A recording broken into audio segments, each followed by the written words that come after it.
Indian express பத்திரிகையுடைய தலையங்கத்தை எடுத்திருக்கோம். செய்தி கப்பால் பகுதியில் தெற்கு வரி பகிர்வு இயக்கத்துடைய போராட்டம் சித்தராமையா தலைமையில் நடக்க இருக்கு டெல்லியில். அது குறித்து அந்த தலையங்கத்தில் எழுதியிருக்கிறாங்க. புதுடெல்லியில் சித்தராமையா தென் மாநிலங்களுக்கு அதிகமான வரி பகிர்வு இல்லை, மத்திய அரசு பாரபட்சம் காட்டுதுன்ற அடிப்படையில் தொடர்ந்து குற்றச்சாட்டை வைத்த நிலையில் தற்போது போராட்டமாகவே மாற்றிருக்கிறாங்க. அதற்கு தெற்கு வரி பகிர்வு இயக்கமாக இந்த போராட்டம் மாறுவதற்கான சூழல் இருக்கோ அப்படின்னு அந்த தலையங்கம் கருதுகிறது. இந்த போராட்டத்திற்கு கேரளா, தெலுங்கானா, தமிழ்நாடு போன்ற மாநிலங்களும் ஆதரவு கொடுத்திருப்பதாக தலையங்கத்தில் சுட்டிக்காட்டியிருக்கிறாங்க. கேரளா ஏற்கனவே 8ஆம் தேதி போராட்டம் அப்படிங்கிறத திரு பினராயி விஜயன் அறிவிச்சிருக்கிறார். திரு ஸ்டாலின் தமிழ்நாடு முதல்வரும் நிதி பகிர்வு அடிப்படையில் ஒரு கூட்டாட்சி வேணும் மத்திய அரசுக்கும் மாநில அரசுக்கும் அப்படின்ற வலியுறுத்தல் அடிப்படையில் இந்த போராட்டத்திற்கு அவரும் ஆதரவு தெரிவித்திருக்கிறார் அப்படின்னு தலையங்கத்தில் சுட்டிக்காட்டியிருக்கிறாங்க.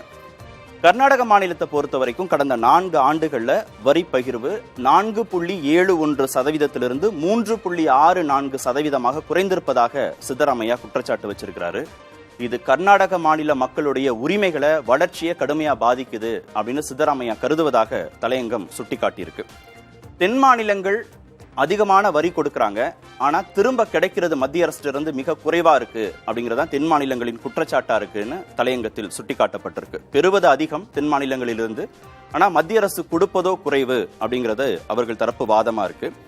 தென் மாநிலங்கள் இதனால ஒரு தனி பிரதேசமாக மாறக்கூடிய அபாயம் இருப்பதாக கர்நாடக மாநில நாடாளுமன்ற உறுப்பினர் திரு டி.கே. சுரேஷ் அண்மையில இடைக்கால பட்ஜெட் தாக்கல் செய்யப்பட்ட பிறகு குற்றச்சாட்டு வச்சார். போதிய நிதியை தென் மாநில வளர்ச்சிக்கு மத்திய அரசு ஒதுக்கல அப்படின்னு. அந்த அச்சத்தையும், டி.கே. சுரேஷுடைய அச்சத்தையும் தலையங்கம் சுட்டிக்காட்டியிருக்கு.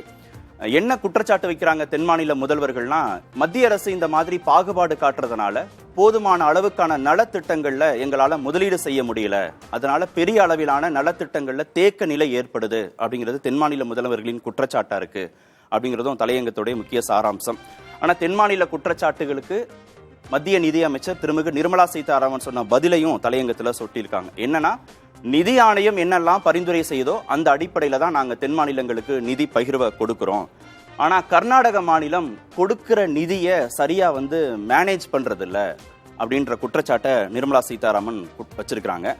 என்ன தலையங்கத்துல இறுதியாக சொல்லி முடிக்கிறாங்க அப்படின்னா, இந்த மாதிரி மோதல் போக்குல மத்திய அரசும் தென் மாநிலங்களும் ஈடுபடாம ஒரு பேச்சுவார்த்தைக்கு ஏற்பாடு பண்ணி மத்திய அரசும் தென் மாநில முதல்வர்களும் அமர்ந்து பேசி இந்த நிதி பகிர்வு, வரி பகிர்வு தொடர்பான பிரச்சனைக்கு முற்றுப்புள்ளி வைக்கணும் அப்படிங்கிறது தலையங்கத்துடைய வலியுறுத்தலாக இருக்கு.